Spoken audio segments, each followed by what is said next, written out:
परनीत रह गए, शिवानी जी रह गए, आर्यन और एक बंदा और तो नहीं, नंबर 3 ही रह गया। आओ जी लिखो फटाफट आगे।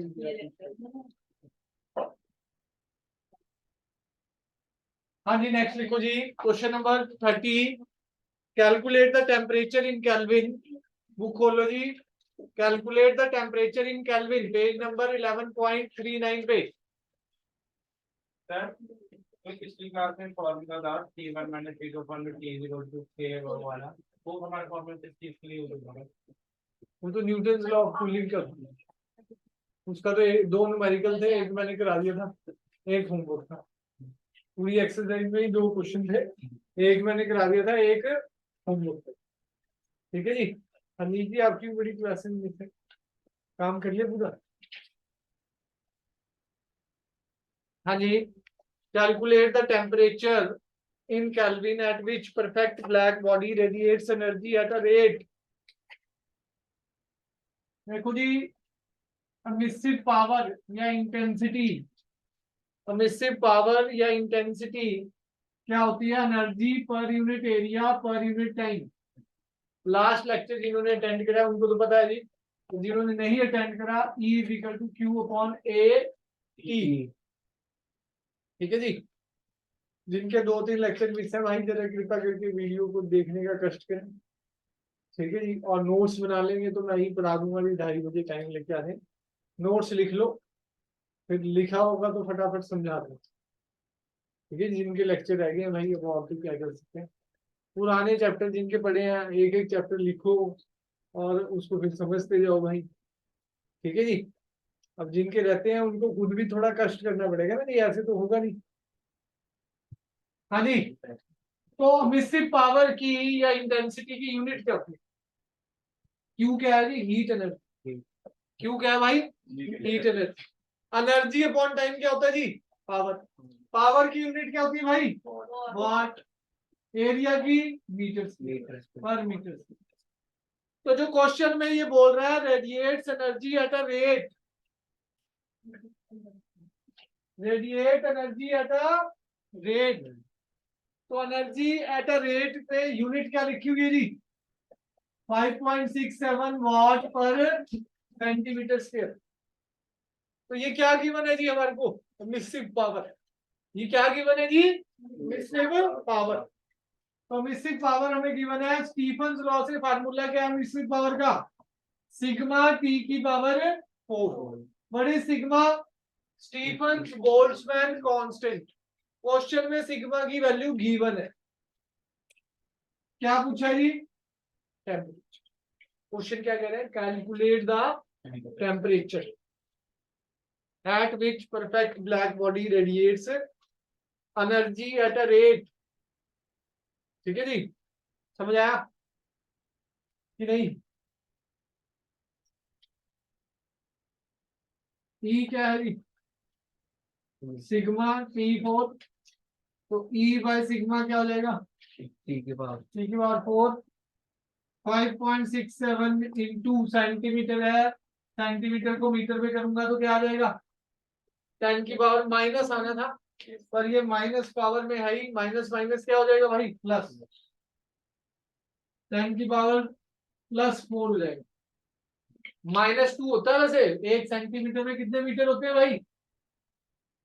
10 की पावर -2 मीटर। स्क्वायर है तो 4 हो जाएगा, माइनस है तो प्लस हो जाएगा। तो E की वैल्यू डाल दीजिए अपॉन क्या आ जाएगा? सिग्मा की वैल्यू 5.6 इंटू 10 की पावर -8।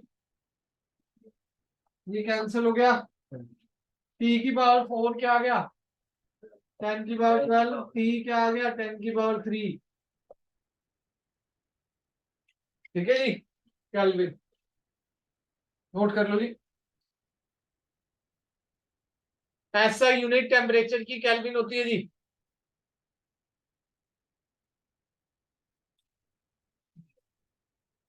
दो मिनट रुको।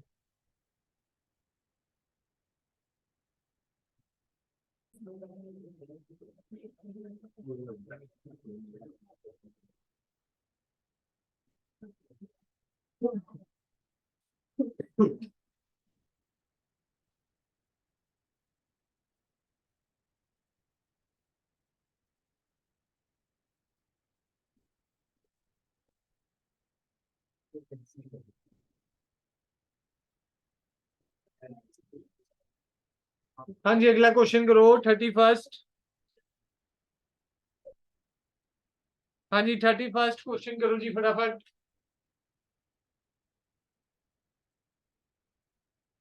ल्यूमिनेस इंटेंसिटी, एक तरह से ये ल्यूमिनेस इंटेंसिटी को बोला गया है ऑफ रीगल स्टार और किसी कॉन्स्टेलेशन में, ठीक है जी।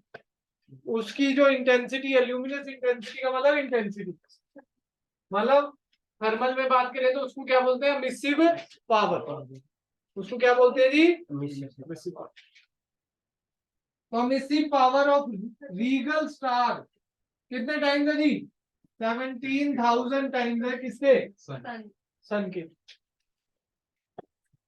तो E Rigel is equal to 17,000 E sun, यही दिया हुआ है। E Rigel is equal to 17,000 E sun, question में गिवन है। टेम्परेचर ऑफ सन कितना दे रखा है भाई, 6,000। If the surface temperature of sun is 6,000 Kelvin, तो अपने को क्या निकालना है भाई, temperature of the Rigel star. Emissive power का formula E is equal to sigma T की power 4 E S is equal to sigma T S की power 4 E R is equal to sigma T R की power 4। तो E R by E S sigma T R की power 4 upon sigma T S की power 4, sigma से sigma cancel. E R by E S, E R by E S क्या हुआ,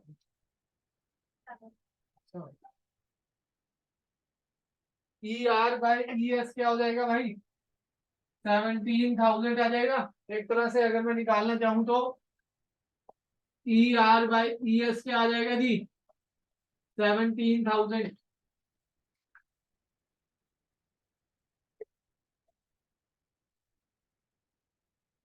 Saturday को सुबह class है जी, शाम को जेई और नीट का टेस्ट है, याद रखना। वो मैं तो नहीं देता हूँ, मैं तो एग्जाम में। अच्छा, सुबह सैटरडे को कोई क्लास में नहीं आप,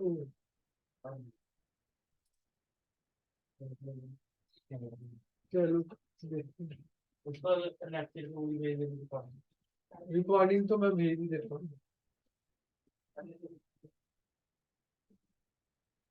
आओ जी, ये 17,000 आ गया। ई रीगल 6,000 की power 4 into temperature of Rigel star की पावर 4। कैलकुलेशन थोड़ी सी ज्यादा है, 17,000 की पावर 1/4 इंटू 6,000।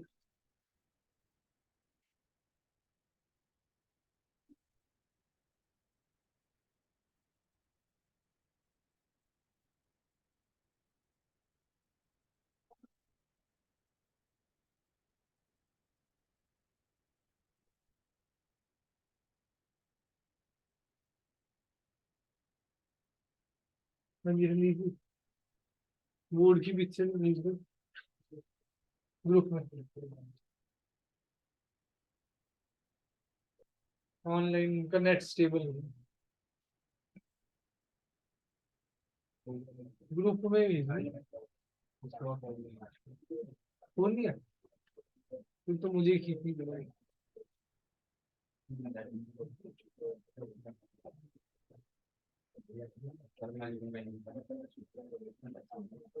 लिखोगे नहीं,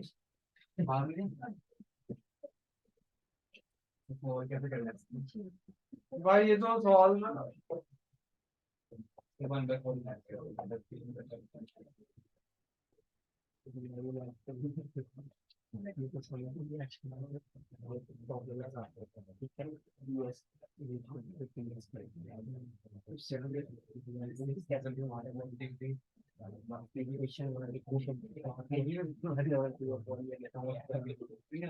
जो मैं भाई, अब इसको देख के कैलकुलेट आपको ही करना है भाई। ये तो भाई कैलकुलेशन पहले अंडर रूट निकालो इसका। पहले क्या निकालो जी? Under root. फिर जो अंडर रूट करके आया फिर उसका अंडर रूट। ऐसे ही हो सकता है, 1/4 तो डायरेक्ट तो कर नहीं सकते आप। ठीक है जी, पहले अंडर रूट निकलेगा एक। ठीक है जी, नीट में थोड़ा इजी आएगा जो कैलकुलेट हो जाए, जैसे पिछला क्वेश्चन आया था कि कटिंग शटिंग होगी आराम से कैलकुलेट। जेई में तो भाई सीखना पड़ेगा आपको खुद ही 11th और मतलब मैथ्स तो पक्की करनी ही पड़ेगी। हाँ जी, 32 number.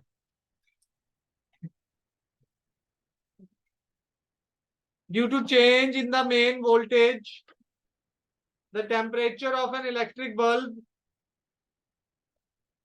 due to change in main voltage, the temperature of electric bulb rises from 3000 Kelvin to 4000 Kelvin. What is the percentage rise in electric power? What is the percentage rise in electric power consumed?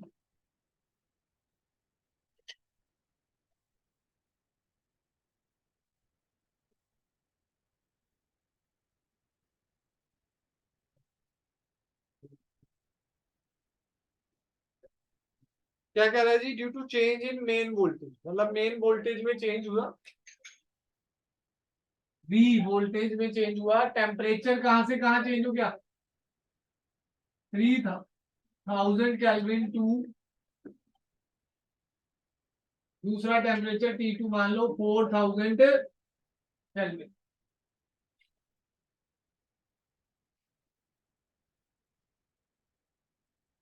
3000 kelvin से कहां पर change हो गया जी? 4000 kelvin पे।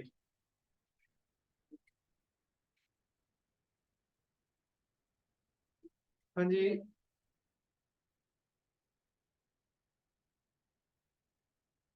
Temperature change हुआ, voltage change होने से temperature क्या हो गया भाई? चेंज। 3000 से 4000 पे what is the percentage rise in electric power? तो P1 का फार्मूला, पावर का फार्मूला क्या है देखो। वैसे तो क्या होता है, E is equal to power by A कह सकते हो, area, Q upon area into time. तो पावर होता है जी E इंटू ए। पर क्वेश्चन में एरिया का कहीं जिक्र नहीं है, तो एरिया को क्या कर देंगे भाई? निगलेक्ट। एरिया को क्या कर देंगे? निगलेक्ट।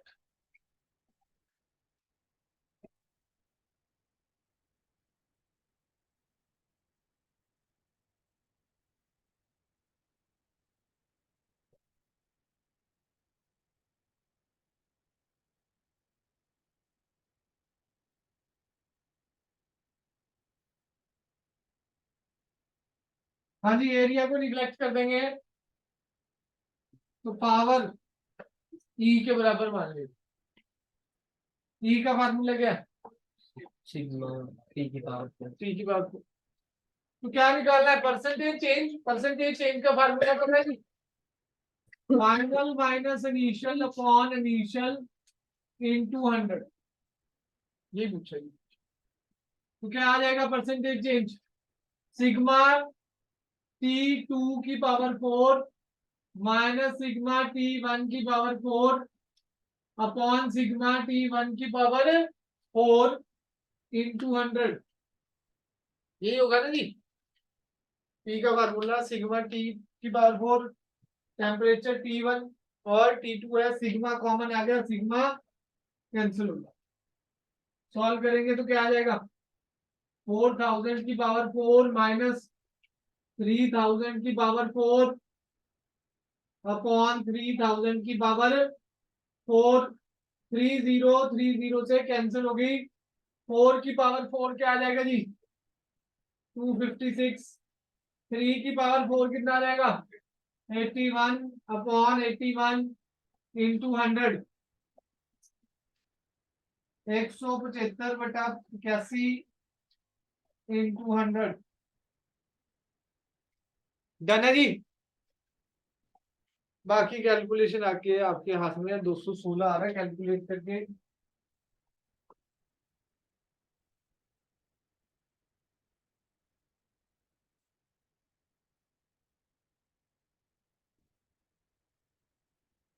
समझ आया जी क्वेश्चन। सिर्फ कंडक्शन के न्यूमेरिकल नहीं गिराए, बाकी हर एक टॉपिक के न्यूमेरिकल कराए हैं। क्लोरीमेट्री के बुक में क्वेश्चन टफ है नहीं, जो मैंने कराए हैं वो पहले बेसिक्स क्वेश्चन कर लो जी। नीट में भी वैसे ही आए हुए हैं, जेई वालों की अलग क्लास लगाएंगे, जेई में जो क्वेश्चन आए हुए हैं पुराने वही करा देंगे, ठीक है जी। अब सैटरडे को फिक्स क्लास है जेई की, करूंगा मैं आपका टाइमिंग फिक्स। सर की या तो 9 बजे रहेगी, 9 से 10:30, फिर 10:30 बजे मेरा क्लास शुरू हो जाएगी जेई की। 9 बजे ठीक है जी, जेई की क्लास। हाँ, क्योंकि सर ने अब 12th वालों को भी मिक्स रोटेशन के असाइनमेंट डिस्कस होंगे जी, वो रहती थी, सर शुरू करेंगे वो। इस सैटरडे को 2 असाइनमेंट रोटेशन की डिस्कस हो जाएंगे। रोटेशन के असाइनमेंट दे दी थी मैंने, प्रिंट आउट तो दिए थे, मुझे याद है, चेक कर लेना एक बार घर से, फाइल में भेज दूंगा पीडीएफ में। सैटरडे को डिस्कस हो जाएंगे। ये हमारा टारगेट है 29 दिसंबर तक सिलेबस कंप्लीट करें, फिर 6 के बाद मैं भी लग जाऊंगा ऑब्जेक्टिव पे, सारे पे क्वेश्चन ही क्वेश्चन होने की बाद में। 2 महीने अगर आपने ढंग से प्रैक्टिस कर ली 15 फरवरी तक, जिनका गवर्नमेंट स्कूल है वो तो आराम से 15 फरवरी तक प्रैक्टिस कर सकते हैं ऑब्जेक्टिव। ऑब्जेक्टिव अच्छी तरह आता है, डेरिवेशन याद करते जाओ, टेस्ट देते जाओ, खुद अपने आप में लगन होनी चाहिए कि हाँ ये डेरिवेशन है, ये तो याद करने का काम है भाई। अगर आप सीखो डेरिवेशन याद करो, फटाफट काम खत्म करो। अब अगले चैप्टर में आएंगे केटीजी भी बहुत डेरिवेशन। हो गया, अगला क्वेश्चन चले। 33, consider the sun to be a perfect sphere. एक सन, सन को आपने परफेक्ट स्फीयर मान लिया, किसको दिख रहा है,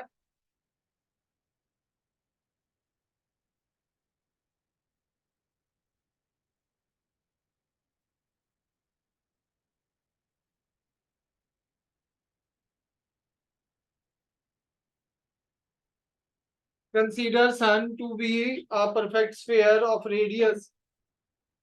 रेडियस हमारा क्या है जी, 6.8 into 10⁸ metre. Calculate the energy radiated by the sun in 1 minute. तो टाइम दे रखा है जी 1 मिनट, मतलब टाइम कितना दिया हुआ है 60 सेकेंड। और क्या कह रहा है जी, calculate the energy radiated. Energy का मतलब क्या होगा भाई, क्यू।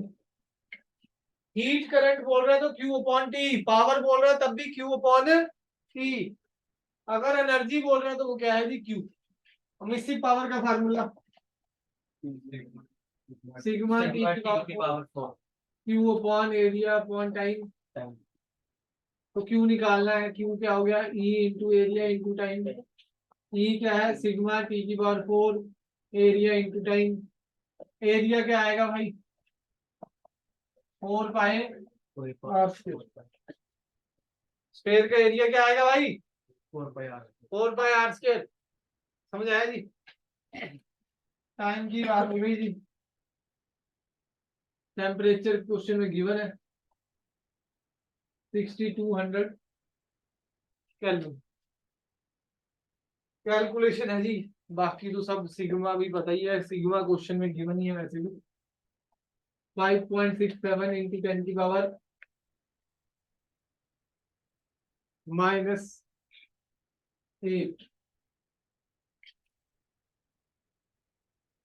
डन है जी।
मेन कल्चर हो गया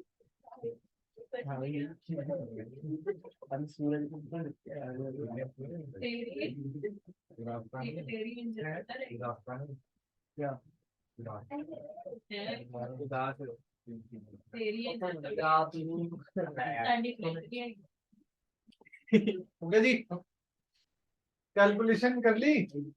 टाइम इसलिए दिया था, वाक्य मानने के लिए टाइम नहीं दिया था। मैं थोड़ा सा अरेंजमेंट करने गया था ना, पता लग गया किसने है, किसी ने डबल तो नहीं खाने से उससे फिर बढ़ा दें। सुबह पैटी मंगाई थी, वो अच्छी सी मिली थी, फिर समोसों का। ठीक है जी, चलो जी, ये हो जाएगा, कैलकुलेशन रहेगी। अब आजो जी, एनसीईआरटी का क्वेश्चन है 36, अगले पेज पे 36 एनसीईआरटी का, एक 37 करेंगे आईआईटी का। ठीक है जी, 36 देखो जी क्या कह रहा है। क्वेश्चन आसान है जी, देखो कैलकुलेशन थोड़ी मुश्किल है, बस मेथड में कुछ नहीं है, सब कुछ गिवन होगा, ध्यान से समझना है। ज्यादातर टेम्परेचर को केल्विन में डालना है, याद रखना है, सबसे मेन बात। डिग्री सेल्सियस में, जैसे अभी ये वाले क्वेश्चन में एनसीईआरटी में डिग्री सेल्सियस में आ गया। क्या कह रहा है जी, thin brass rectangular sheet, thin brass rectangular sheet of side 15 and 12 centimetre. L कितना दे रखा है जी, 15 सेंटीमीटर। बी कितना दे रखा है जी, 12 centimetre. Is heated in a furnace to temperature, temperature कितना दे रखा है भाई, 600 डिग्री सेल्सियस। तो वो कितना हो गया, 873 केल्विन। कितना हो गया जी, 873 kelvin.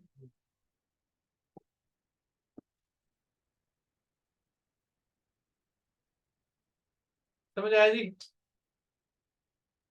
How much electric power, power का मतलब समझाया, पावर क्या होता है भाई, Q by T, E into area, E का फार्मूला सिग्मा T4।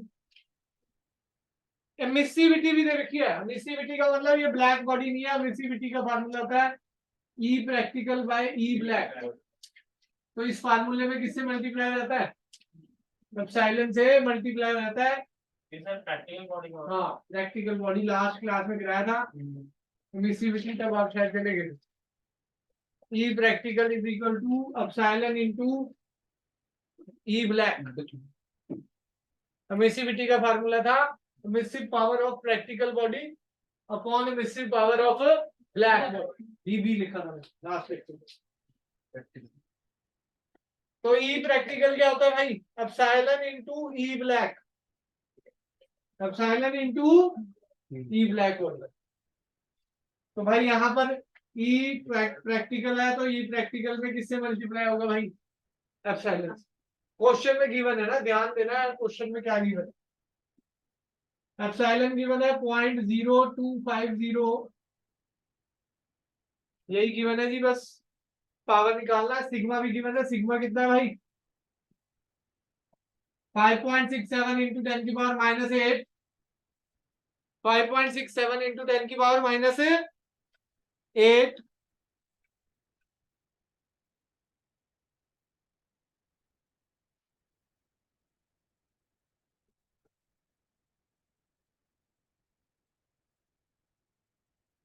अरे क्वेश्चन की ना फोटो खींच ली तुम, उनके नेट नहीं चल रहा। हाँ जी रिद्धि जी, आप अपने फोन में खींच रहे, ठीक है जी।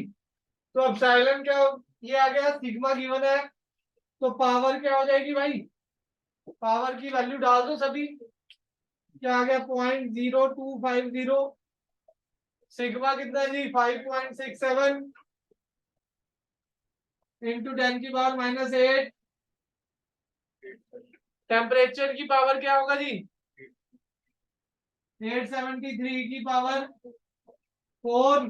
एरिया क्या होगा भाई, area length into breadth 15 into 12 into 10 की पावर माइनस 4।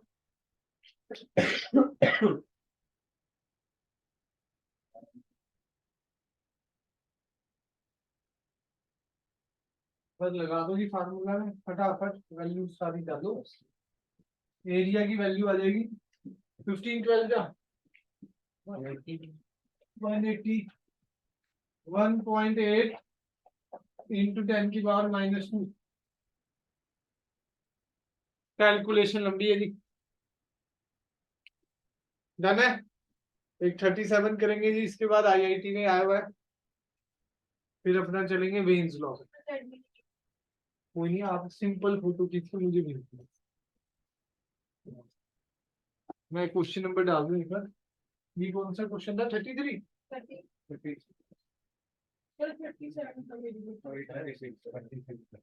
अरे ये पुराने वाला है, वो तो 33 था मेरी बुक का। तो आप नई बुक है सबसे, हाँ सर यहाँ पे जो आपने के लिया है, आपने तो एक साइड का लिया ना, एक ही सरफेस का लिया जाएगा, दो लिखे। दो लिखे हैं।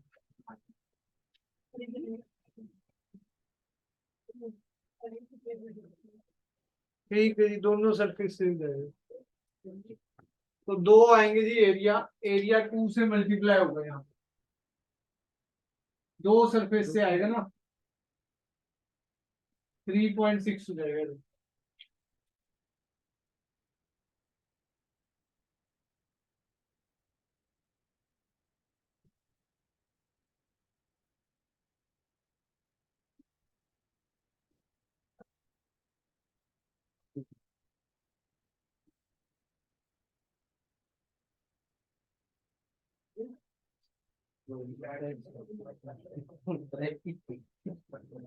मैं भी पॉइंट से निकालने को सोच रहा था, पॉइंट से डाल दे काफी।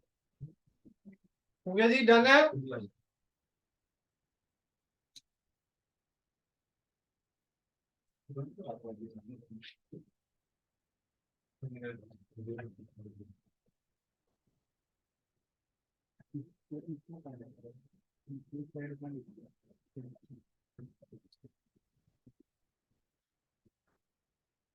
वो सही चीज है, चीज और सही इसको दे रखी है, और पूरा करेक्ट टाइम में रहा है, तो कोई बोला क्या होता है लॉक के उनके लिए मैं तो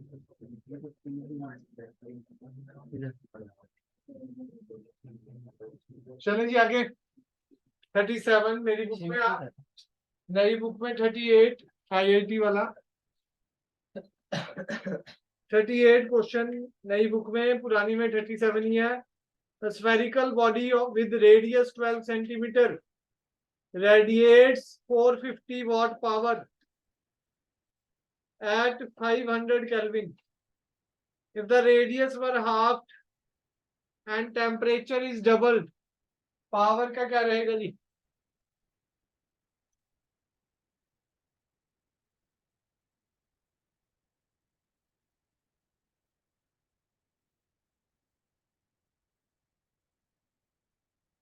रेडियस है और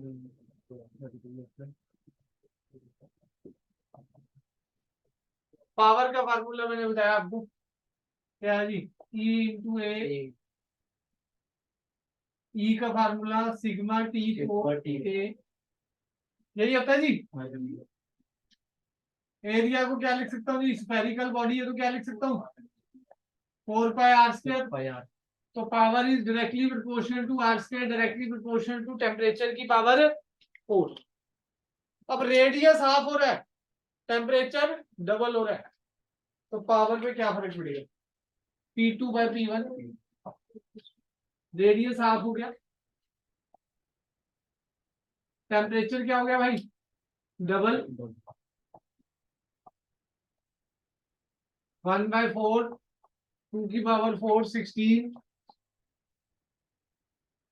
P2 is equal to 4 P1।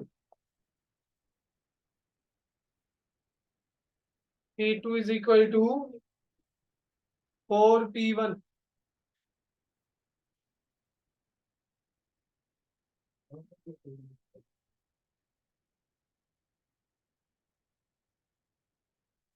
दोनों जी, कोई डाउट इसमें?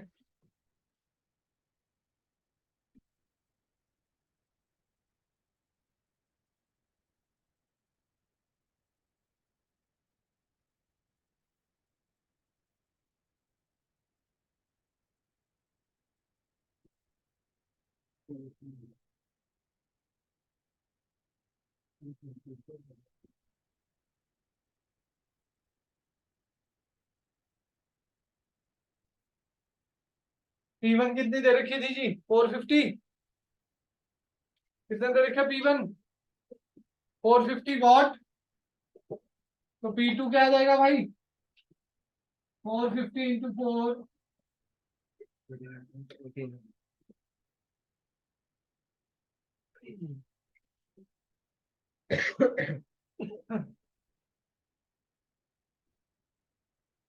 जाने जी, चले आगे। कोई डाउट इसमें? नेक्स्ट आ जाओ जी।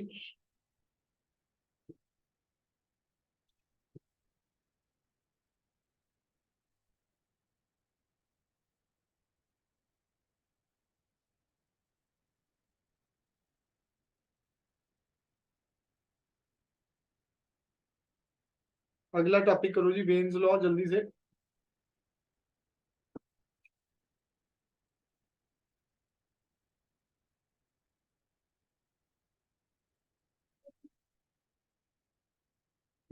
पेज नंबर 11.42 पे ही है, 41 क्वेश्चन नंबर है।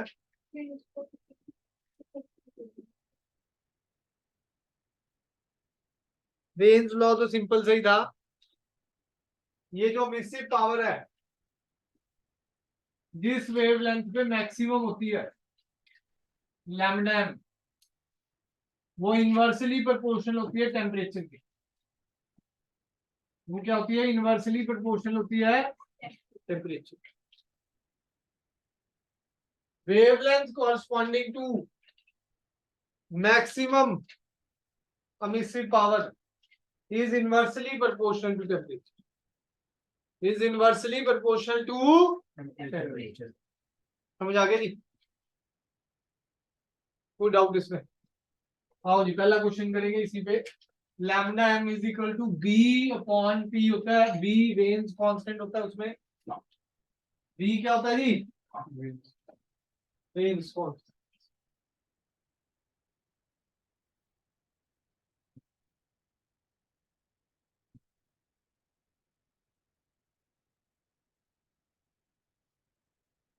Lambda m is equal to B by capital D. B हमारा वेन्स कांस्टेंट, पहला question, wavelength corresponding to E max for moon is 14 micron. Micron का मतलब माइक्रो में है। 14 इंटू 10 की पावर -2 मीटर, -6 मीटर। ठीक है जी। Estimate the surface temperature of the moon, मतलब टेम्परेचर ऑफ द मून निकालना है सरफेस का। बी गिवन है 2.884 इंटू 10 की पावर -3 मीटर इंटू केल्विन। बस सब कुछ गिवन है, टी निकालना है। टी क्या आ जाएगा, b by lambda m 2.884 into 10 की पावर -3 बाय 14 इंटू 10 की पावर -6। कैलकुलेट हो जाएगा जी। पहला क्वेश्चन हो गया रेंज का, सेकंड करो जी फटाफट। 43 तक सारे करने, 3 पहले क्वेश्चन कर लो जी। एक रह जाएगा आपका सॉल्व, बाकी 3 रह जाएंगे अनसॉल्व। होमवर्क लिख देना जी सारा, स्टीफेंस का, रेंज का। ठीक है जी, न्यूमेरिकल करने हैं। न्यूटन लॉ ऑफ कूलिंग का एक क्वेश्चन रहता था, पिछली क्लास में कराया था मैंने। लास्ट क्लास मतलब 2 लेक्चर की बराबर थी, उसमें 2 लेक्चर लगे थे। वो रिकॉर्डिंग भी मैंने हाफ हाफ कर रखी है। न्यूटन लॉ ऑफ कूलिंग के न्यूमेरिकल, स्टीफेंस लॉ के और वेन्स लॉ के न्यूमेरिकल होंगे।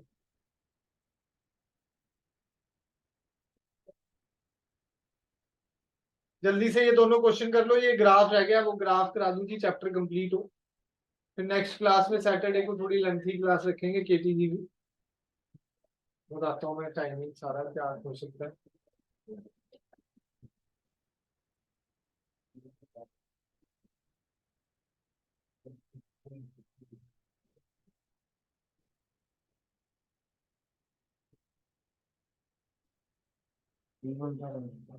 चलेंगे आगे।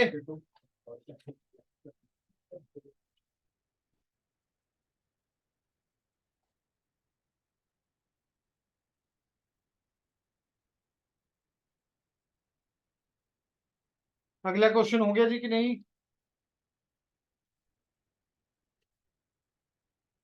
अगला क्वेश्चन है जी, the surface temperature of hot body is 1227 degree Celsius. यही है जी सभी की बुक में। केल्विन में करेंगे तो कितना हो जाएगा, 273 ऐड कर देंगे, 1500 केल्विन हो गया। Find the wavelength at which it radiates maximum energy. Lambda m निकालना है। वेन्स कांस्टेंट आपको दे रखा है जी। कैसे होगा जी, lambda M is equal to B by capital D. B आपको सेंटीमीटर में दे रखा है, सेंटीमीटर में कितना दे रखा है, 0.22898 है, 2898 है। अपॉन टेम्परेचर कितना आ जाएगा, सेंटीमीटर में आएगा, क्योंकि ये जो वैल्यू दे रखी है बी की वो सेंटीमीटर केल्विन में है। केल्विन से केल्विन कैंसिल हो, लैम्डा एम सॉल्व कर लेंगे। ऐसे ही अगला है जी। अगला वैसे तो आसान है। देखो जी, पहले वेवलेंथ थी 4753 अगले क्वेश्चन में, बाद में हो रही है 9506, डबल हो रही है। इनवर्सली प्रोपोर्शनल है। अगर वेवलेंथ डबल हो रही है तो टेम्परेचर हाफ हो जाएगा अगले क्वेश्चन में, सिंपल है। ठीक है जी, नोट कर लो जी फटाफट।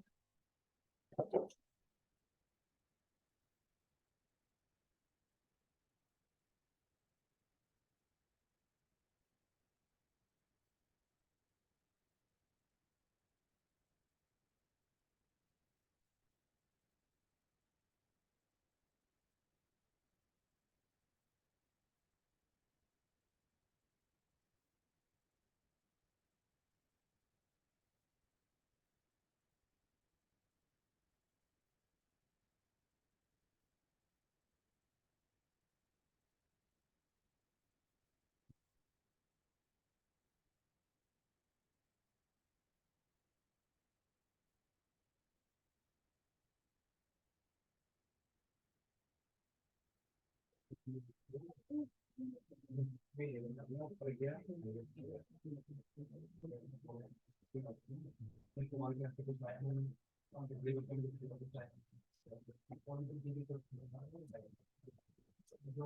गया जी।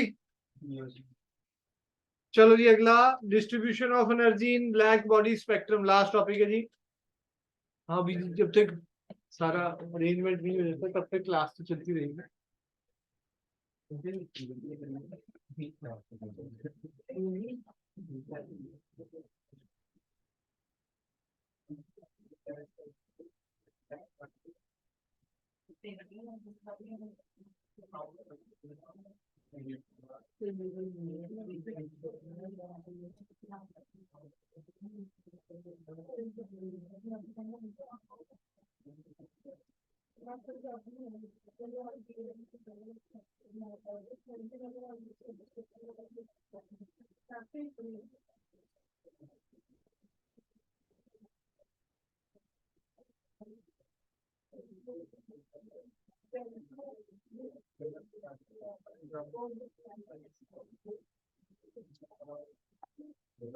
लो जी लास्ट टॉपिक जी।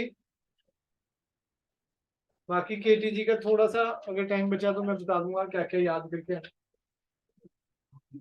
हाँ जैसे आर की वैल्यू, यूनिवर्सल गैस कांस्टेंट की, नंबर ऑफ मोल्स क्या होते हैं जी, mass upon molecular mass, number of molecules upon Avogadro number, ये फार्मूले याद होने चाहिए भाई। वैसे तो ये सारा चैप्टर केमिस्ट्री में कवर हो जाता था पर अब सिलेबस कट गया, सिलेबस कट गया नहीं।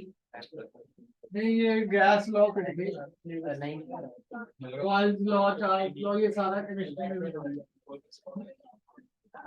ऐसे करना चाहिए, फिजिक्स से काट देते केमिस्ट्री में रखते, दोनों में काट देते। हाँ जी, distribution of energy in the black body spectrum, last topic रह गया था जी हमारा। E lambda versus wavelength lambda, points book से लिखने की आपने, समझा रहा हूँ जी मैं।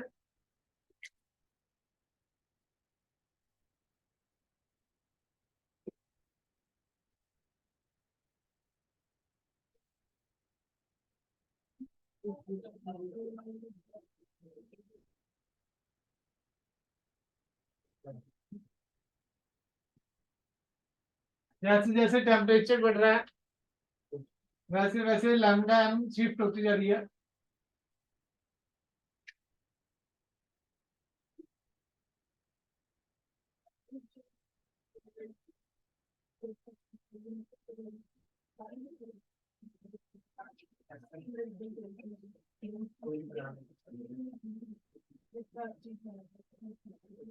टेम्परेचर पहले में 998 केल्विन बोलते जाना जी, अगले में 1095 केल्विन, अगले में 1259 केल्विन, 4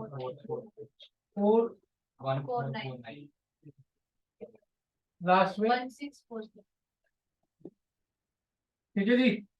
अब देखो जी, पहला तो पॉइंट ये बताया कि ये फिक्स्ड नहीं है वैल्यूज में। पहले पॉइंट में क्या बताया, eight each temperature black body emit continuous heat radiation spectrum, energy is not distributed equally among all wavelength. मतलब ऐसा नहीं है कि हर एक वेवलेंथ में एनर्जी क्या है जी, इक्वल नहीं है, कांस्टेंट नहीं है, कॉन्टिन्यूस स्पेक्ट्रम है। कॉन्टिन्यूस का मतलब कहीं ब्रेक नहीं होता ये। पहले वेवलेंथ बढ़ाते हैं तो वैल्यू इंक्रीज करती है, एक मैक्सिमम वैल्यू पे जाती है, फिर वैल्यू क्या करती है भाई, डिक्रीज। तो पहले यही लिखा जी, at each temperature a black body emits continuous heat radiation spectrum, the energy is not distributed equally among all wavelengths. Energy equally distribute नहीं हुई है। Second point, energy associated with radiation of particular wavelength increase करती है with increase in temperature. अगर मैं temperature बढ़ाता हूं तो एनर्जी क्या हो रही है जी, इंक्रीज। तीसरे पॉइंट में ये लिखा जो मैंने बताया कि जैसे जैसे मैं वेवलेंथ बढ़ाता हूं तो ई मैक्सिमम पे जाती है एक पर्टिकुलर वेवलेंथ पे, और फिर उसकी वैल्यू क्या हो जाती है जी, डिक्रीज हो जाती है। फोर्थ पॉइंट पे वो बताया कि लैम्डा एम लेफ्ट की तरफ शिफ्ट करिए, जैसे जैसे मैं टेम्परेचर बढ़ा रहा हूँ लैम्डा एम कहाँ को शिफ्ट करिए, लेफ्ट की तरफ। इसका मतलब क्या है, lambda M is inversely proportional to temperature, Wien's law. चौथे पॉइंट पे, पांचवें पॉइंट पे, area under the curve represent the total energy emitted. Area under the curve represents the total energy emitted by a perfectly black body per second per unit area over a complete wavelength range at that temperature। देखो क्या कहता है, area under the curve हमें क्या देता है जी, total emissive power, total. और वो एरिया कैसे चेंज हो रहा है भाई, टेम्परेचर की power, area under the E lambda versus lambda curve is equal to emissive power. और वो एरिया कैसे चेंज हो रहा है भाई, टेम्परेचर की पावर 4। हेंस यहां से स्टीफेंस लॉ भी प्रूव है। ठीक है जी, ग्राफिकली आपने स्टीफेंस लॉ भी बता दिया।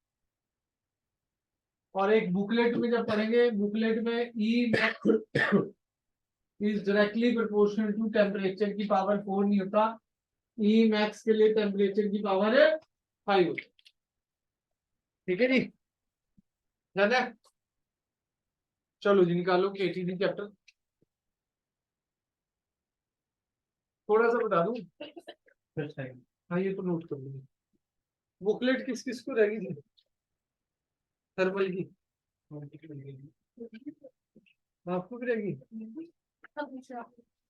मैंने एक बार पिछले थर्सडे भी बांटी थी, थर्सडे की छुट्टी भी नहीं, ट्यूसडे भी, आप दोनों की रहेगी। और इसको भी।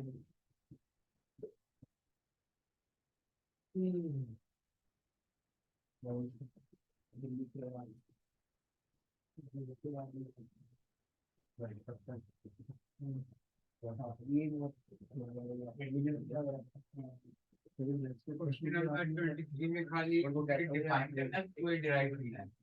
इधर ड्राइव करने से। दैट हाँ और नॉर्मल में लेकर हाँ।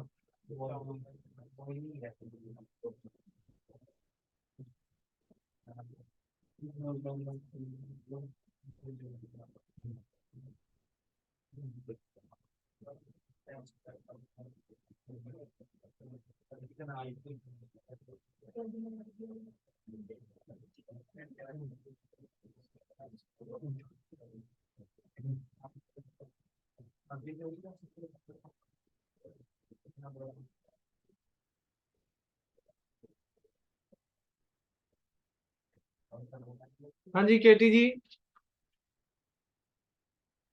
13th चैप्टर है, थर्मो अलग से बाद में कराऊंगा, क्योंकि केटी जी का कुछ कॉन्सेप्ट यूज होता है थर्मो में। पेज नंबर निकाल लो जी 13.2।